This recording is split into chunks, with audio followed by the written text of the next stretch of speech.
Donc voilà, ici nous avons nos deux principaux halls de stockage de matières premières.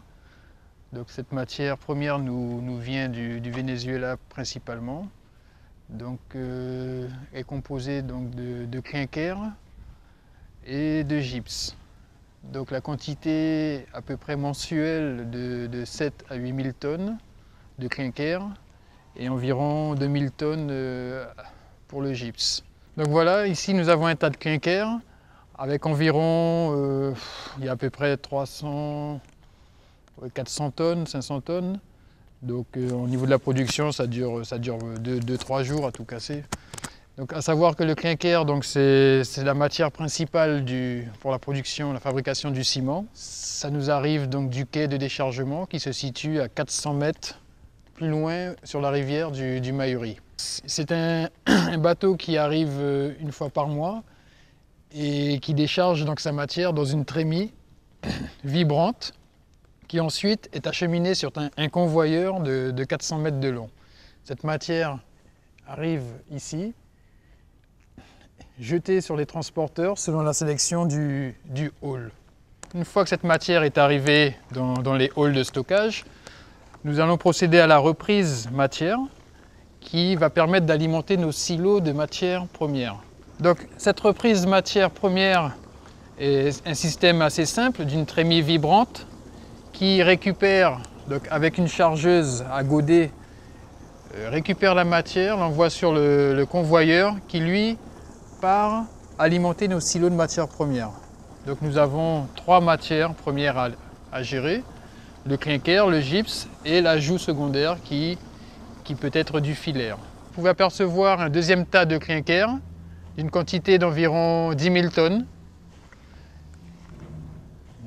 Donc qui lui va tenir environ un mois et demi, voire 2 mois selon les besoins en vente.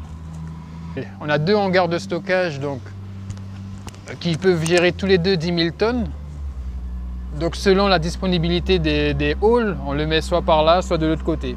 Donc là on aperçoit la chargeuse qui est chargée d'assurer la reprise de la matière première. Donc actuellement elle a récupéré du clinker au sol, la met dans la trémie vibrante qui est elle ensuite acheminée par un convoyeur qui monte à plus de 20 mètres de haut, qui retombe dans son silo de clinker. Donc ici nous avons notre tas de gypse, environ une quantité de 2000 tonnes, qui lui donc, fait partie des composants essentiels à la fabrication du ciment. Nous allons donc passer à l'atelier de broyage, où nous allons retrouver le broyeur, l'élément essentiel de la fabrication. Donc il s'agit d'un broyeur à boulet, à circuit ouvert, avec un débit nominal d'environ 24-25 tonneurs, des fois on peut aller plus haut, ça dépend de la qualité qu'on fait. Donc le principe est par un système de dosage de ces 3 matières premières que nous avons vues. Ce dosage, ensuite la matière est acheminée à l'entrée du broyeur. Et de là, donc, le concassage se fait. On peut parler de concassage parce qu'il s'agit de boulets. Avec la rotation du broyeur, il y a un effet de concassage qui se fait avec 2 chambres bien séparées à l'intérieur. Une chambre pour le concassage et la deuxième chambre pour la finesse. Nous fabriquons essentiellement deux qualités de ciment. Donc les proportions changent selon la qualité voulue.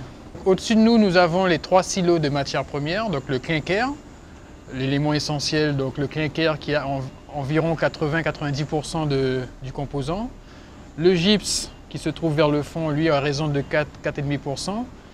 Et l'additif qui est actuellement du filaire à raison de 4 à 5. Ça dépend de la proportion de la qualité recherchée. Donc ces 3 matières sont acheminées à l'entrée du broyeur pour le concassage. Ici au ciment guyanais, nous avons 2 qualités prioritaires. C'est le CEM1 donc, qui est un produit essentiellement dédié aux bétonniers. Il est surtout vendu en vrac. Et ensuite le CPJ qu'on retrouve le plus couramment dans les sacs, qui lui est dédié au grand public et on le sait à l'enduçage et les petits travaux divers. La différence se situe sur les proportions parce qu'il y en a un qui recherche des résistances beaucoup plus hautes, on va dire 42,5 mégapascal à 28 jours, qui est pour le CM1, et 32,5 comme il s'appelle CPJ 32,5 à 28 jours pour le CPJ. Donc c'est tout un problème de résistance. Notre broyeur est utilisé essentiellement la nuit pour des raisons économiques. Donc l'électricité coûte moins cher le soir, de 22 h. Nous avons des équipes qui tournent, on va dire déjà de 22 h à 6 h du matin. Donc c'est des postes de nuit. Ensuite, on peut aussi déborder un peu le matin en respectant les heures pleines. Donc une fois broyé, est acheminé par des systèmes d'élévateurs et d'aéroglissières. Donc on peut apercevoir un élévateur qui fait environ 33 mètres de hauteur, qui ramène donc le ciment selon sa qualité dans l'un des 3 silos que l'on peut apercevoir là. Ce sont des silos de stockage d'environ 1000 tonnes pour les gros et 300 tonnes pour le petit. Notre ciment est vendu sous 2 formes, essentiellement donc, actuellement des palettes de sacs. Ce sont des sacs de 25 kg et ce sont des palettes de 2 tonnes, donc soit 80 sacs par palette qui est distribué et acheminé vers les revendeurs de la place. Là, nous avons le chargement vrac, essentiellement pour les bétonniers, donc, avec notre installation donc, automatisée. Il permet un chargement du camion en environ 5 minutes pour une quantité de 20, 22 tonnes ou 26 tonnes selon les besoins. Nous arrivons au poste d'ensachage, une ensacheuse rotative de 8 becs qui peut nous délivrer une cadence d'environ 60 pièces à la minute. Ça fait beaucoup. Aujourd'hui, nous sommes en maintenance préventive. Il ne s'agit pas de panne, il s'agit de contrôle, de vérification, de réglage pour justement assurer cette cadence de 60 pièces minute. Le sac vide arrive dans un casier automatique qui lui passe dans cet appareil qui est un applicateur de sac avec des systèmes de ventouse, on va dire d'aspiration, de pompe à vide. Le sac se retrouve emboîté ici.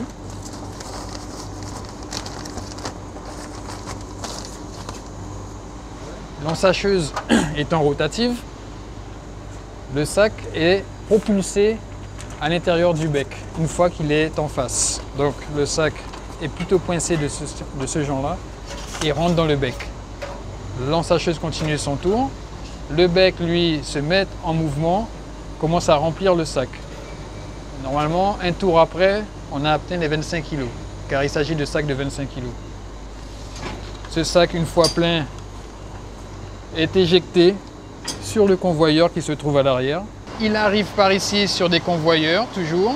Il va passer à la station de marquage de sacs. Donc là, c'est vraiment pour la qualité, il faut que nos sacs soient marqués, c'est-à-dire horodatés, pour le suivi et une traçabilité de la production. Nous passons donc sur un contrôle de poids du sac. C'est une balance qui permet le contrôle du sac, on va dire, pendant la production, en ligne. Il nous donne en permanence le poids du sac et le bec qu'il a éjecté. Il fait un ajustement si le poids n'est pas bon. Si jamais le poids n'est pas dans la fourchette acceptable, le sac est détruit. Le papier, donc, on voit, est détruit et éjecté par ici. Le ciment, lui, repart dans un circuit de vis. Il revient dans la production.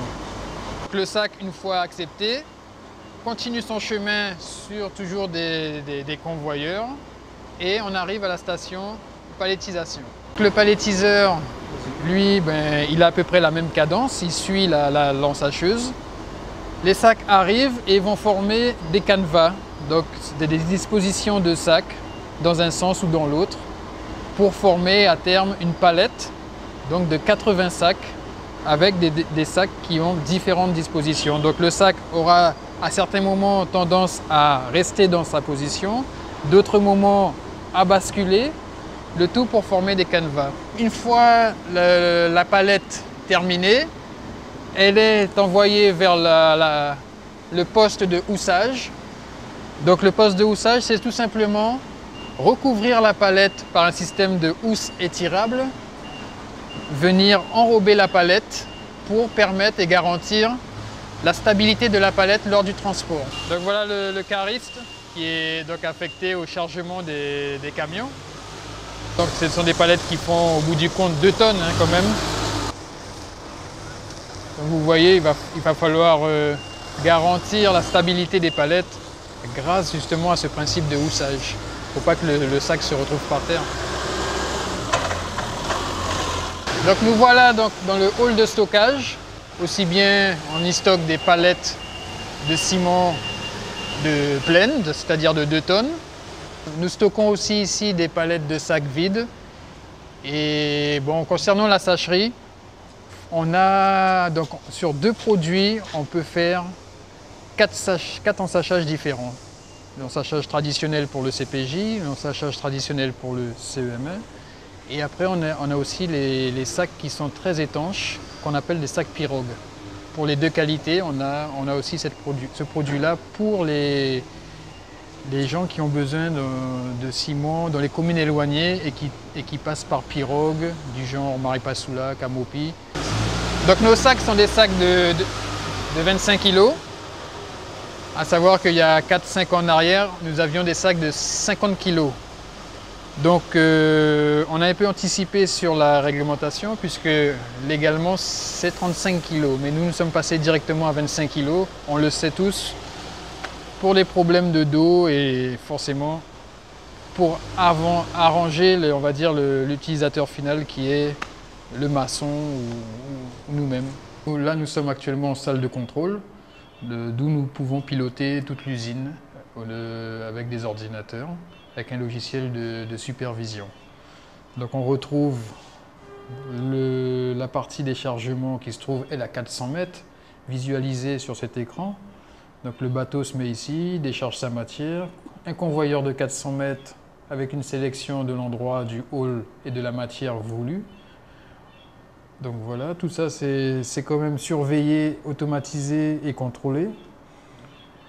Cette matière donc est reprise par la chargeuse, alimentée dans les silos de matières premières.